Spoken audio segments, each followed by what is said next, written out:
오늘 우리에게 주시는 하나님의 말씀 디모데전서 4장 5절입니다.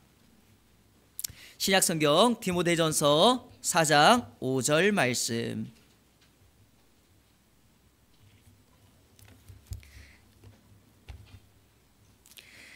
우리 한 절밖에 되지 않으니까 우리 한 목소리로 다 같이 디모데전서 4장 5절 말씀 합독하도록 하겠습니다. 시작.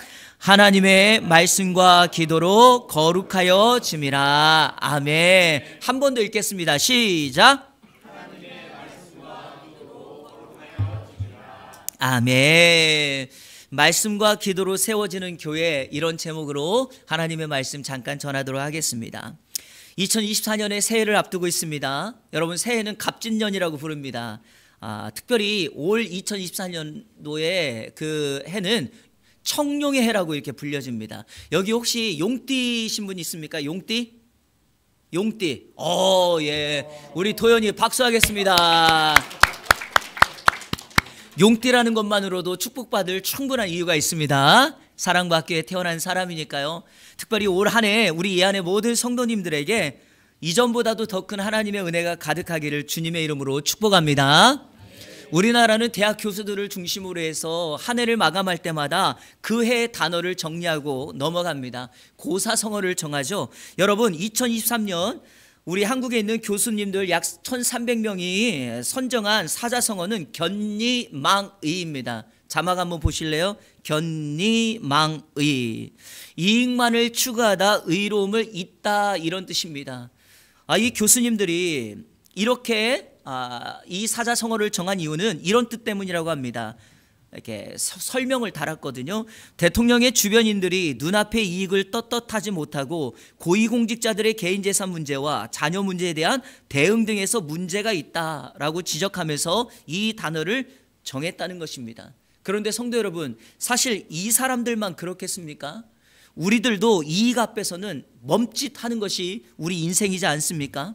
제가 설교를 준비하다가 지금까지는 제가 크게 생각지 않았는데 저의 시선을 멈추게 한 것이 있었습니다. 영국 옥스퍼드 대학교의 출판부에서 항상 올해의 단어를 선정하더라고요. 제가 그걸 보니까 옥스퍼드 대학교 출판부에서 이번에 선정했던 영어 단어가 뭐냐? 바로 이거였습니다. 리츠. 이거를 사전에 찾으면 원래 안 나와요. 이거는 합성어니까요. 이 리츠가 뭐냐? 스타일이나 매력을 뜻하는 명사로서 로맨틱하거나 성적으로 이성을 끌어당기는 능력, 이런 의미를 가지고 있다는 것입니다. 이 단어를 처음 사용한 것이 2021년에 미국의 방송에서의 처음 이 단어를 사용했고요.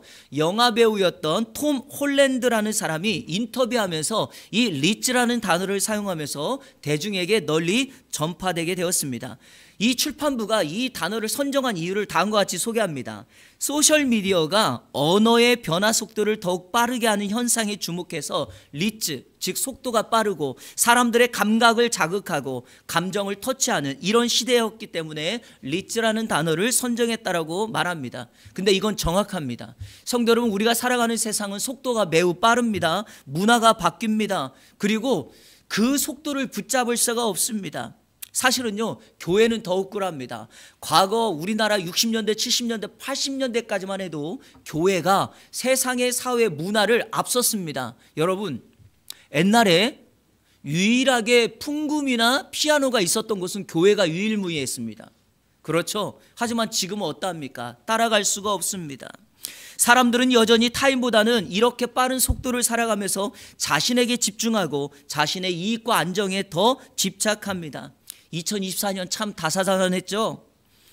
저희 교회가 2023년을 시작하면서 너로 말미암아라는 표현을 정하고 하나님께서 아브라함에게 주셨던 사명, 즉 축복의 통로, 복이 되는 사명의 이 모습들을 우리가 감당하자고 달려나갔고, 실제로 여러분, 우리가 작지만 여러 가지 일들을 감당했습니다. 연초 시작하면서 2월 달에 필리핀의 디아스 마을에 그 아이들 피딩 사역하는데 우리 교회가 헌신하여서 이렇게 축복의 통로로 필리핀의 영혼들을 섬기는 일까지도 감당했습니다.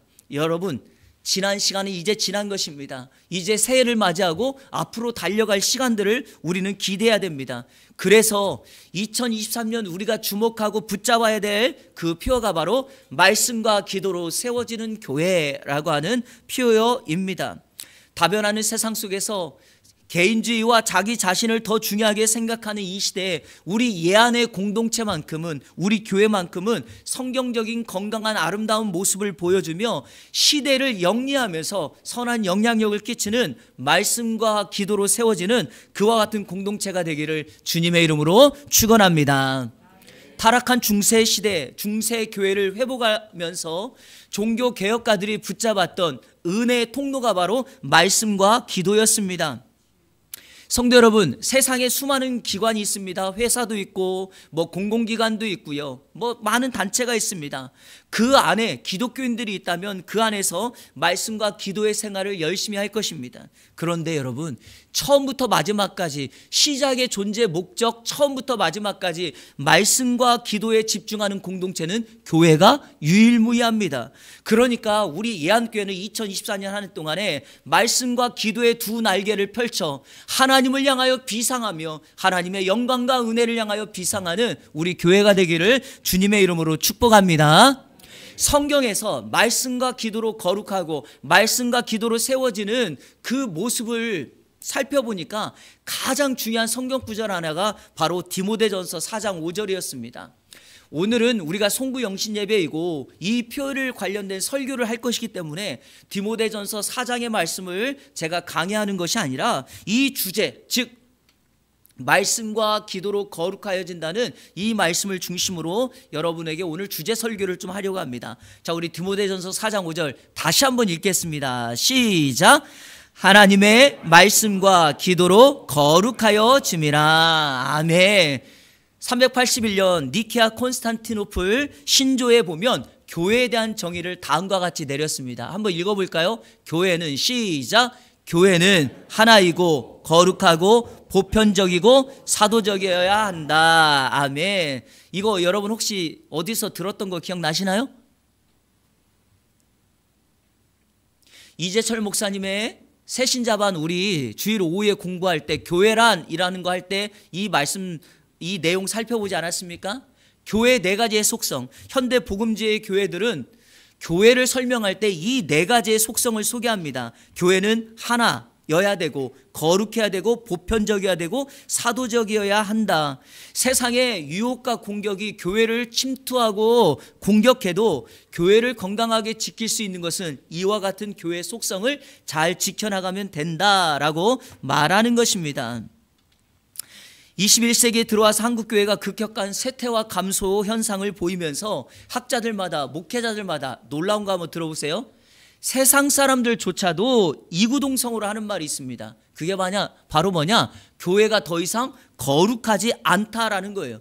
그러면서 그들이 말하길 교회나 세상이나 별반 다르지 않다. 교회 다니는 성도나 교회 다니지 않는 나나 뭐가 다르냐라고 대묻고 있습니다. 교회의 진정한 힘과 권위는 건물이나 사람의 많고 적음이나 눈에 보이는 외적인 성장이 있지 않습니다. 교회의 진정한 능력은 오늘 성경이 강조하는 거룩함에 있습니다. 교회만큼은 예수님을 닮은 성도만큼은 세상과 구별하여 거룩하여지고 세상의 거룩을 추구해야 되는데 그런 사람들을 지금 찾아보기가 어렵다고 말합니다. 그러니까 이렇게 세상 사람들이 말합니다. 예수를 잘 믿는다는 말이 뭐냐? 세상에서 우리의 삶이, 우리 가정이 내가 성공했다라는 것으로 말합니다. 교회가 정말 부흥하고 건강하고 살아있는 교회가 어떤 교회인가? 외적으로 큰 건물을 가지고 수많은 사람들이 모여 있으면 그 교회는 살아있다라고 말합니다. 하지만 그건 거짓입니다. 교회의 진정한 힘은 외적 성장이 있지 않고 거룩함에 있는 줄로 믿습니다. 교회 주인은 예수 그리스도이십니다. 예수 그리스도를 기쁘시게 하고 예수 그리스도께서 주인 되신다라고 하는 것을 진정으로 믿는다면 우리는 예수님을 닮아 세상에서 예수님의 삶을 투영하고 반영하는 삶을 살아가야 될 줄로 믿습니다. 교회의 거룩을 회복하는 건 다른 데 있지 않습니다. 교회를 잘 세워간다고 해서 사람들의 입맛에 맞는 사역을 한다든지 성도들이 교회를 떠날까봐 듣기 좋은 소리, 싫은 소리 하지 않고 좋은 소리만 한다든지 성도들의 잘못에 대하여 따끔하게 충고하지 않는다든지 여러분 비로소 그때부터 교회의 능력은 사라지고 교회는 세상을 닮게 됩니다. 마치 하나님의 영이 떠나가 버린 엘리 제사장과 같습니다. 엘리가 하나님의 영이 떠나가지고 더 이상 아무 일도 하지 못합니다. 하지만 제사장이라는 직분은 여전히 가지고 있지만 하나님의 마음도 헤아리지 못하고 하나님의 음성도 듣지 못하여 세상에 어떤 영향력도 사람들을 섬기지 못하는 우를 범하게 됩니다. 저는 원치 않습니다. 우리 이한교회가 2024년 신앙의 성장을 위하여 말씀과 기도라고 하는 두 날개를 펼치고 말씀과 기도라고 하는 두 신앙의 레일을 향하여 달려나갈 수 있다면 하나님이 원하는 그 목표 지점, 표대를 향하여 달려나가는 우리 이한교회가 될 줄로 믿습니다. 그래서 여러분, 말씀과 기도를 우리가 잘 삼고 신앙의 균형을 이루어야 됩니다. 그런데 이게 참 쉽지 않아요. 한국교회에 나타나는 현상 가운데 하나가 뭐냐? 말씀과 기도가 기울어져 있다는 것입니다. 어떤 교회, 어떤 성도는 말씀 중심으로 살겠다고 말씀 잘 가르칩니다. 제자 훈련도 합니다. 성경 공부도 열심히 합니다. 그런데 기도를 잘 안 해요. 근데 반대 경우도 있어요. 어떤 사람은 기도를 정말 열심히 해요. 왜? 그것이 하나님의 음성을 직접적으로 듣고 내가 나의 소원을 하나님께 말할 수 있다라고 하니까요. 근데 여러분, 이렇게 말씀과 기도가 균형이 잡히지 않는 것은 극단으로 갈 수밖에 없습니다. 중요한 것은 이것입니다. 내가 말씀을 듣고 공부했다면 들은 만큼 뭐 해야 된다? 기도해야 된다라는 겁니다. 내가 기도해서 하나님의 음성을 듣고 하나님의 마음을 느꼈다면 그 마음이 맞는지 틀린지 말씀으로 확인하는 작업이 필요한 줄로 믿습니다. 그래서 말씀과 기도는 우리의 신앙의 그 목표점을 향하여 달려나갈 수 있는 균형, 두 레일인 줄로 믿습니다. 자, 그래서 오늘 제가 여러분들에게 이렇게 말하고 싶어요. 말씀과 기도로 세워지는 교회가 되기 위해서는, 자, 저를 한번 따라보세요. 말씀의 능력을 믿고 기도응답을 확신하자. 다시 한번, 말씀의 능력을 믿고 기도응답을 확신해야 된다. 자, 이 두 가지를 오늘 여러분들에게 말씀드리려고 합니다. 먼저 말씀의 능력을 믿으셔야 돼요. 믿으십니까? 그러려면 말씀에 나타나는 몇 가지의 모습, 세 가지를 여러분에게 오늘 소개하려고 합니다. 첫 번째, 말씀은 반드시 생명의 역사가 일어난다는 거예요. 따라해 보세요. 말씀은 반드시 생명의 역사가 일어난다. 우리 히브리서 4장 12절 다 같이 읽겠습니다. 시작. 하나님의 말씀은 살아있고 활력이 있어 좌우의 날선 어떤 검보다도 예리하여 혼과 영과 및 관절과 골수를 찔러 아멘. 말씀이 전해지는 곳에는 반드시 생명이 싹틉니다. 그 공동체는 반드시 살아나게 되어 있습니다. 왜냐하면 히브리서 4장 12절에 하나님의 말씀은 살아있고 활력이 있기 때문에 죽은 자를 살리고 엎어지고 자빠지고 쓰러진 자를 일으켜 세워주는 줄로 믿습니다. 이 사실에 정확한 증거가 하나가 있습니다. 그게 바로 우리 대한민국입니다. 1884년 언더우드 선교사님과 아펜젤러 선교사님이 이 땅에 들어오기 전 이 대한민국 조선 땅은 우상을 섬기는 나라였습니다. 신분의 차별을 이기지 못하고 태어날 때 아버지가 종이었으면 나도 종으로 사는 그런 나라였습니다. 어떤 희망, 일도 없이 살아가는 그 나라였습니다. 하지만 1884년 선교사님들이 들어오기 시작하면서부터 이 땅에, 그 어둠의 땅에 복음의 씨앗, 하나님의 말씀을 전하기 시작하자 그 공동체 변화가 일어나기 시작합니다. 신분 차별이 무너지기 시작합니다. 사람들이 배움의 갈등으로 글을 배우고 학교를 다니기 시작하고 내 인생 책임지겠다고 직업을 갖기 시작합니다. 그 결과로 이 대한민국 땅에 학교, 병원, 교회, 고아원, 심지어는 우리가 잘 아는 YMCA가 이 땅에 세워지고 우리 한국을 바꾸고 말았습니다. 나아가 일제의 핍박 속에서 일제에 항변하며 맞섰던 여러분 크리스찬들이 대부분 독립투사였습니다. 바로 그러한 변화가 이 한국 땅을 살렸던 것입니다. 그 원인은 저는 여기 있다고 믿습니다. 말씀이 그들에게 심겨지자 그 말씀의 능력이 그들을 세우게 되었다. 바라기는 우리 이한교회 올 한 해 말씀의 씨앗이 여러분 심령에 새겨지고 그 말씀이 생명의 싹으로 움터 여러분의 삶의 열매로 결과로 나타나는 은혜가 있기를 주님의 이름으로 축복합니다. 드라마 보는 거 중요하고 뭐 좋아요. 그런데 여러분 그거보다 하나님의 말씀을 마음판에 잘 심고 새겨서 할 수만 있으면 수요 기도에도 와서 말씀 듣고 기도하시고 새벽에도 나와서 기도하시고 말씀 듣고 할 수 있다면 말씀을 여러분의 심령에 세우시는 여러분의 심령이 되시기를 축복합니다. 말씀의 중요한 능력의 특징 두 번째, 말씀은 믿음의 원천이라는 것입니다. 한번 따라 볼까요? 말씀은 믿음의 원천이다. 여러분의 믿음을 성장하기를 원한다면 하나님의 말씀을 들어야 되는 줄로 믿습니다. 왜냐? 믿음은 말씀으로부터 시작하니까요. 혹여라도 여러분의 믿음을 성장시키는데 말씀이 아닌 다른 것으로 여러분들의 믿음이 성장된다면 그곳을 떠나시고 그 사람을 떠나고 그 음성 듣지 마십시오. 반드시 거짓 이단이나 사이비일 확률이 매우 높습니다. 왜냐하면 하나님의 말씀은 그렇게 가르치지 않기 때문이죠. 자, 우리 로마서 10장 17절 같이 읽겠습니다. 시작. 그러므로 믿음은 들음에서 나며 들음은 그리스도의 말씀으로 말미암았느니라. 아멘. 하나님의 말씀을 듣는 순간 하나님의 말씀이 예리하여 칼이 되어서 우리의 심령을 쪼개고 더러움은 잘라내고 우리의 심령을 불태워 죄악은 멀리하게 하고 온전히 하나님을 신뢰하게 한다. 이게 말씀의 능력입니다. 여러분, 말씀을 들어 믿음이 생기면 놀라운 사실이 하나 나타납니다. 환경과 형편이 절망적이라도 믿음으로 그 상황을 극복할 수 있다라는 사실입니다. 믿으십니까? 누가복음 18장 35절 이하에는 믿음으로 예수님을 신뢰하며 자기의 삶을 포기했던 한 사람이 자신의 삶을 어떻게 이겼는가에 대한 신뢰가 등장합니다. 여리고 길가에 한 맹인이 구걸하며 앉아 있습니다. 당연하겠죠. 앞이 보이지 않으니까 그가 할 수 있는 유일한 삶을 지탱할 수 있는 방법은 구걸하는 거였습니다. 다른 성경은 그 사람을 바디메오라고 소개하죠. 하루는 이 바디메오가 길가에서 구걸하고 있는데 여느 때와는 다르게 길가가 소란스럽습니다. 사람들에게 이렇게 묻습니다. 왜 이렇게 소란스러운가? 그랬더니 사람들이 나사렛 예수가 지나가신다라고 답합니다. 그 순간에 바디메오의 마음에 흥분이 일어나고 감출 수 없는 소망이 생깁니다. 왜냐하면 그는 들었거든요. 예수님은 못 고치는 병이 없고 예수를 만나는 사람마다 다 변화되고 다 바뀌었다고 그는 들었습니다. 그런 예수님이 자기가 앉아 구걸하는 그곳을 지나가신다? 이 기회를 놓칠 수가 없었습니다. 자신은 앞이 보이지 않으니까 예수님께 나아갈 수 없지만 자기가 할 수 있는 그 일, 입을 열어서 목소리를 높여 예수님께 자신의 소리를 들려주는 것이었습니다. 그래서 그는 온 힘을 다하여 누가복음 18장 38절 우리 같은 마음으로 한번 읽어볼까요? 맹인의 마음으로 시작. 맹인이 외쳐 이르되 다윗의 자손 예수여 나를 불쌍히 여기소서 하거늘. 그렇게 하면 안 들려요. 좀 더 큰 소리로 맹인처럼 해보자니까요.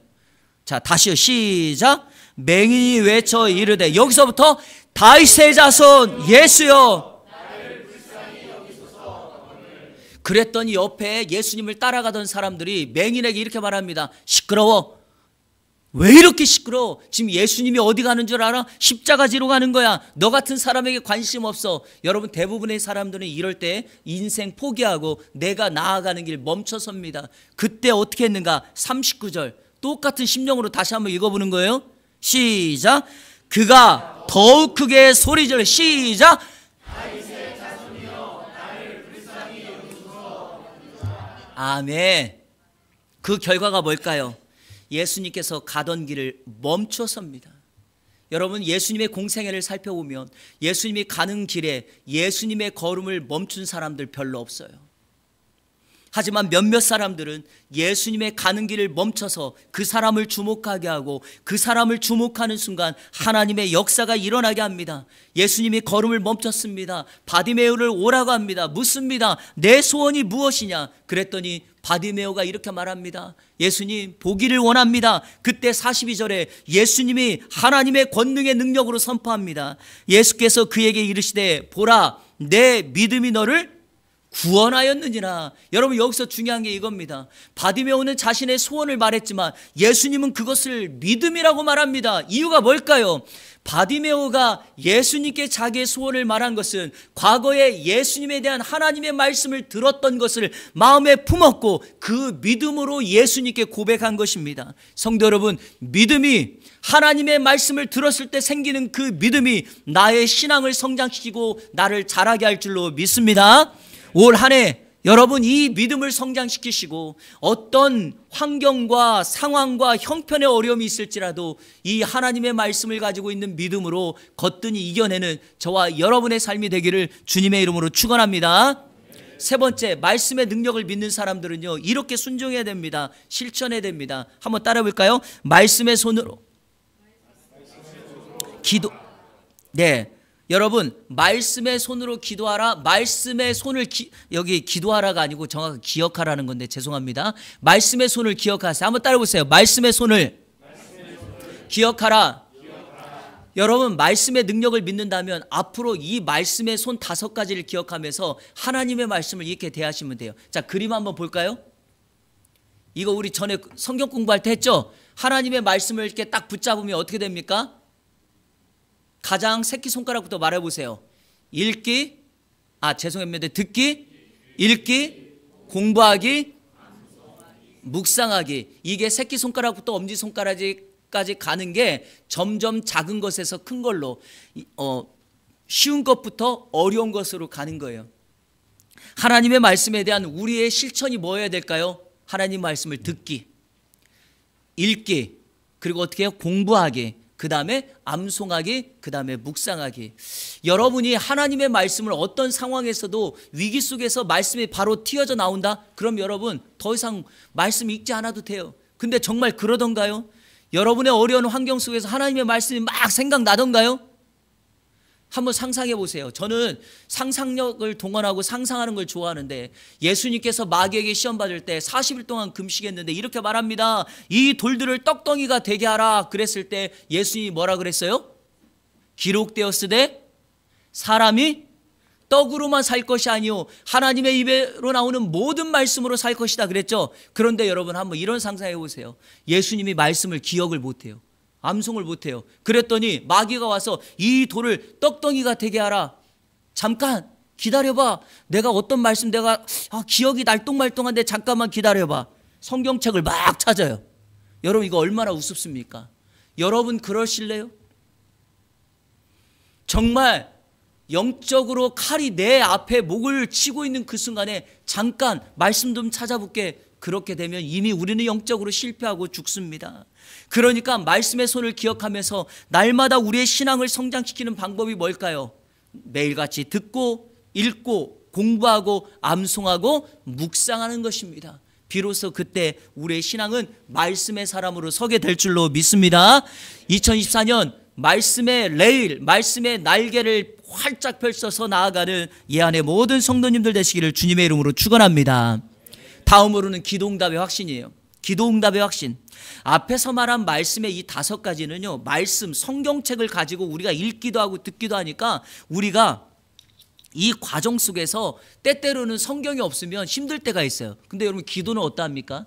어디를 가든지 어디에 있든지 입술을 열어서 하나님 앞에 우리의 소원을 간구하면 되죠. 그러니까 말씀의 과정보다는 편리해요.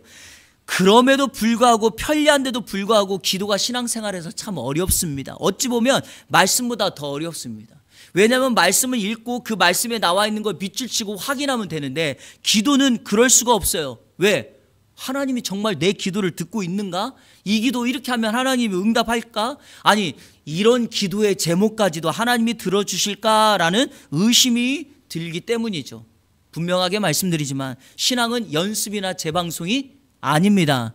성도 여러분, 한번 해볼까 정도로 우리의 신앙을 끝내면 안 돼요. 신앙은 한번 따라 해주세요. 현재 진행형 생방송이다. 지금 내가 살아가는 그 길에 실패하면 끝나는 거예요. 영적 전쟁에서 실패하는 겁니다. 그러니까 우리는 어떻게 해야 될까요? 지금 있는 곳에서 하나님 앞에 최선을 다하여 열심으로 온전히 기도하면 우리 하나님께서 귀 기울여지시고 우리의 기도를 들으신다라고 하는 기도 응답의 확신을 가지고 나아간다면 우리의 신앙의 기도의 날개가 바르게 펼칠 줄로 믿습니다. 기도에 대해서 성경이 권면하는 몇 가지의 말씀을 여러분에게 소개합니다. 첫 번째로 응답하시는 하나님을 신뢰하라는 것입니다. 한번 따라 볼까요? 응답하시는 하나님을 신뢰하라. 야고보서 1장 5절 이하 7절까지 다 같이 읽겠습니다. 시작. 너희 중에 누구든지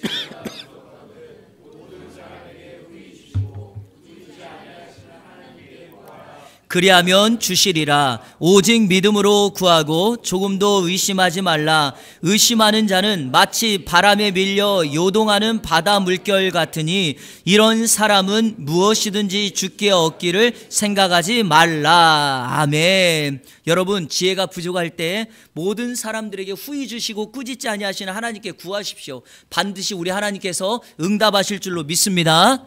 기도는 내가 하지만 응답은 하나님이 합니다. 그러니까 기도하면서 온갖 걱정과 염려를 떠안고 살아갈 필요가 없습니다. 이것까지 들어주실까 걱정할 필요가 없습니다. 우리는 하나님을 온전히 신뢰하면서 나의 소원과 간구를 하나님께 아뢰면 될 뿐입니다. 응답 누가 하신다고요? 하나님이 하십니다. 여러분, 기도응답과 관련돼서 성경에 입지전적인 인물이 한 사람이 있습니다. 엘리야 선지자입니다. 왜 엘리야가 기도응답과 관련되어 입지전적인 인물인가? 유일하게 엘리야는 기도함으로 하늘에서 불도 내리고 비도 내리게 한 사람입니다. 이런 사람 없어요, 여러분. 하나님 앞에 기도했더니 하나님이 불도 내려주시고 비도 내려주셨다라는 거예요. 그런데 여러분 주목하셔야 될 게 뭡니까? 엘리야가 내린 것이 아니라는 것입니다. 엘리야는 기도만 했을 뿐이고 하늘의 문을 열어 불을 내리고 하늘의 문을 열어 비를 내리게 하신 분은 그의 하나님 여호와 하나님인 줄로 믿습니다. 그러니까 여러분, 우리가 하나님 앞에 기도하면 하늘의 문이 열려서 그러한 동일한 응답을 주실 줄로 믿습니다. 이 하나님을 신뢰하십시오. 두 번째, 우리가 기억해야 될 것이 있습니다. 하나님은 가장 좋은 것으로 응답하신다는 거죠. 따라해 볼까요? 하나님은 가장 좋은 것으로 응답하신다. 믿으십니까? 마태복음 7장 11절 다 같이 읽겠습니다. 시작. 너희가 악한 자라도 좋은 것으로 자식에게 줄 줄 알거든 하물며 하늘에 계신 너희 아버지께서 구하는 자에게 좋은 것으로 주시지 않겠느냐. 아멘. 기도는 내가 하지만 응답은 하나님이 하신다고 했죠. 그런데 그 응답의 법칙이 뭘까요? 하나님께서 우리에게 가장 좋은 것으로 응답하십니다. 우리 편에서 원하고 우리 편에서 기도하는 방식이 아니라 좋은 것에는 하나님의 우리에게 필요한 내용, 하나님이 우리에게 필요한 타이밍, 모든 것까지라도 우리 주님은 주관하시고 우리에게 주십니다. 그런데 여러분, 마태복음 7장에서 우리가 밑줄 긋고 주목해야 될 단어가 하나가 있어요. 자, 여기 보니까 좋은 것으로 주시는 하나님에 대한 표현을 뭐라고 했죠? 7장 11절에 하늘에 계신 너희 아버지라고 했습니다. 성도 여러분, 아버지는 자녀의 필요를 다 압니다. 그리고 그 아버지가 어디 계시다고요? 하늘에 계시다고 말했죠. 이유가 뭘까요? 아버지 하나님은 하늘 창고의 문을 열기도 하고 닫기도 하시는 분입니다. 마태복음 6장에서 예수님께서 산상순에서 제자들에게 그리고 천국 백성들에게 기도를 알려줄 때 했던 말씀 우리 한번 참고로 읽어보도록 하겠습니다. 시작. 마태복음 6장 6절 시작. 너는 기도할 때 내 골방에 들어가 문을 닫고 은밀한 중에 계신 내 아버지께 기도하라. 은밀한 중에 보시는 내 아버지께서 갚으시리라. 아멘. 제가 과거에 이거 한번 말씀드렸죠. 여러분, 골방이라고 하는 말이 헬라어로 한번 따라해보세요. 타메이온. 제가 평생 신앙생활하는 동안에 히브리어 몇 개, 헬라어 몇 개 꼭 기억해야 될 거 있다 그랬죠? 신약 성경에서 기억해야 될 평생 여러분의 헬라어 단어가 이 단어예요. 한번 따라해보세요. 타메이온. 이게 골방이라는 말이에요. 근데 원뜻이 뭐냐? 내실, 곳간, 저장창고예요. 곳간, 저장창고. 여러분, 골방이 왜 곳간입니까? 우리가 하나님 앞에 기도하는 그 골방은 하나님의 하늘 창고의 곳간인 줄로 믿습니다. 거기서 우리가 기도하면 그 곳간의 문에 열쇠가 기도이기 때문에 반드시 하늘 곳간의 문이 우리의 기도로 열려져서 하나님께서 우리에게 가장 좋은 것으로, 가장 필요한 것으로 응답해 주실 줄로 믿습니다. 성도 여러분, 저 이거요, 그냥 여러분에게 설교 한번 하고 끝나고 싶지 않습니다. 여러분의 인생에 이것이 실제가 되기를 원합니다. 평생 신앙생활하는 동안에 기도는 하지만 하나님의 응답을 시퍼렇게 살아계신 능력으로 바라보지 못한다면 그렇게 안 됩니다. 2023년 한 해 동안 우리 성도님들의 간절한 기도가 정말 하나님이 살아계시구나, 내가 이렇게 기도했더니 하나님이 우리 자녀들의, 우리의 인생에, 우리의 가정에 이렇게 역사하시는구나를 실질적으로 경험하시고 내가 상상할 수 없었던 그 환경을 열어, 곳간을 열어 하나님의 가장 좋은 것으로 응답하는 그 은혜의 역사가 2024년 한 해가 될 줄로 믿습니다. 그렇게 응답하시고 가장 좋은 것으로 주시는 그 하나님을 기대하는 우리 예안의 성도님들 다 되시기를 주님의 이름으로 축원합니다. 마지막 세 번째, 제가 아까 여러분 말씀을 적용할 때 뭘 기억하라 그랬죠? 말씀에 손을 기억하라 그랬죠? 여러분, 마지막 적용입니다. 여러분의 기도가 지속적으로 멈추지 않고 할 수 있는 비결을 여러분에게 세 번째로 소개합니다. 한번 따라해 보세요. 기도의 손으로 기도하라. 한번 이거 볼까요? 그림? 이것도 옛날에 한번 보여드렸죠? 기도의 손 모아보세요. 한번. 기도의 손. 엄지가 뭐예요? 찬양. 검지는요? 중지는요? 약지는요? 새끼는요?